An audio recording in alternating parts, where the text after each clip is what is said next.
एक बार एक चींटी चीनी के कण को लेकर के आगे बढ़ रही थी। एक व्यक्ति ने देखा, कहा महाराज देखो चींटी कितनी पागल है, कितनी छोटी सी चींटी और कितना बड़ा वजन लेकर के आगे बढ़ रही है। एक महात्मा ने कहा चींटी पागल नहीं है, पागल हमारी तुम्हारी बुद्धि है।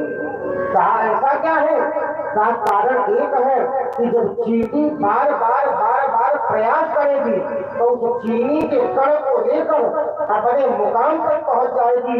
मानो कि परमात्मा का नाम बड़ा है, लेकिन भक्त अगर बार बार भगवान का नाम लेकर के अगर प्रयास करेगा तो जैसे चींटी चीनी के कण को लेकर मुकाम तक पहुंच जाती है, वैसे ही भक्त भी भगवान का भजन करके भगवान की मकान तक पहुंच जाएगा और तेरा पार होने से कोई बचा नहीं सकता।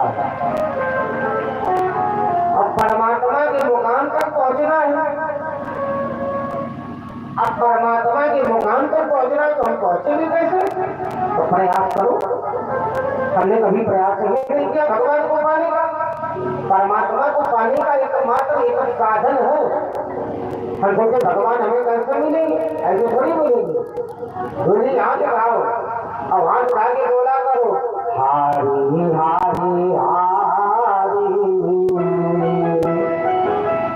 हम तो तेरे सहारे, जो प्यार करता है प्रभु का बन जाता है, जो उनका होता है वो सबका बन जाता है। और जब विपत्ति आए, संकट आए तो भगवान से कहो हारी हारी हारी, हम तो तेरे सहारे, हम केवल मात्र तुम्हारे सहारे हैं और हम इस दुनिया से हार गए हैं। अगर जिताना चाहते तो तुम ही जिताना चाहते हो, हराना चाहते हो तो तुम जानो तुम्हारा काम जा गया। भरत जी ने कहा कि चींटियां की लाइन आ रही थी, मैंने उनको बचाने के लिए पालकी का डंडा गिरा दिया। ये रहूंगा तू अगर ज्ञान लेने जा रहा है तो ज्ञान ऐसे नहीं मिलता है, ज्ञान तो सरल और सहजता से मिलता है, ज्ञान विनम्रता से मिलता है।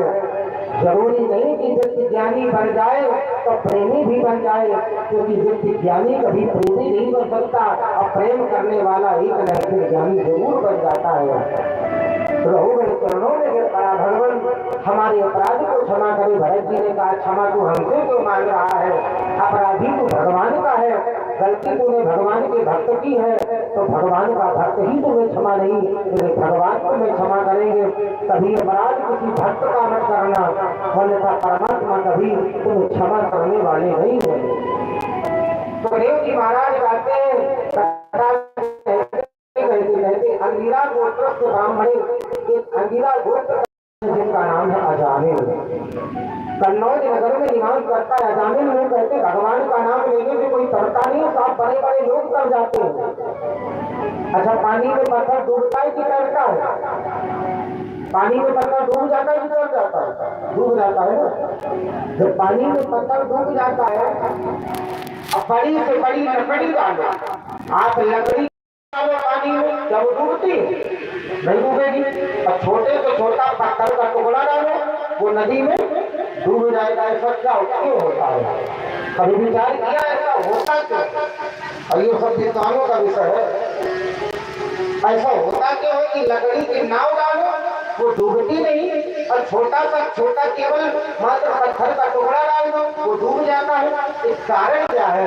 तो एक भक्त ने भगवान से ये प्रश्न किया कि प्रभु ये बताओ, पत्थर डालो तो डूब जाता है और लकड़ी की नाव बड़ी से बड़ी डालो तो वो तैर जाती है, इसका कारण क्या? भगवान ने कहा ये बताओ नाव किसकी है? नाव किसकी होती है?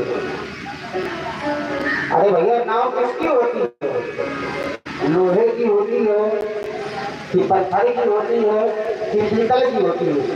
नाव किसकी होती है? लकड़ी की होती है। नाव लकड़ी की होती है, लोहे की नहीं होती, लकड़ी की नाव होती है। और नाव लकड़ी की होती है और लकड़ी